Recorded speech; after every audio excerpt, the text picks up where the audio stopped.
How are you, Barbara? Are you all right? David Wade has cared for his partner Barbara ever since she was diagnosed with dementia 5 years ago. He brings her to this daycare centre in Melton for people with advanced dementia twice a week. It's my lifeline, this is. 2 days a week, I get 2 days free from Barbara. I don't blame Barbara because it's not Barbara that's doing it. It's just a dementia. People don't realise what it's like to be at home 10 hours every day answering the same question probably 100 times an hour, and that's what you get. Age UK has run daycare sessions here and another in Birstall for more than 20 years.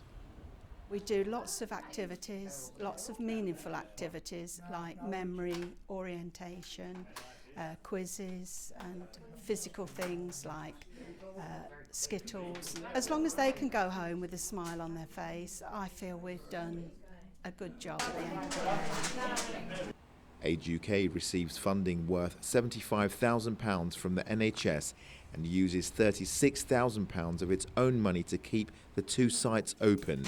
But funding for the centres has been scrapped, which means they'll be forced to close. My mum comes 3 days a week. If she doesn't come to the centre, she lives on her own. She's going to be sat at home on her own, twiddling her thumbs. She's going to have no stimulation. She's going to have nobody to care for her because my family are all at work. The children are all at school, and she won't have anybody. She won't see anybody. My husband's name is Richard. He's got motor neuron and frontal temporal dementia.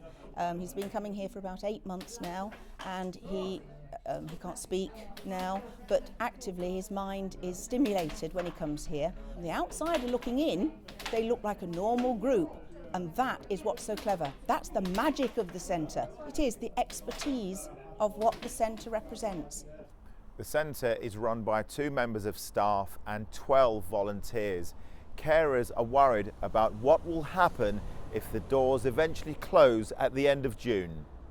It's not as if the carers will have an alternative place where they can go for the sort of help that they need. So short term, the carers will lose their respite, and longer term, they'll lose their relatives into permanent care.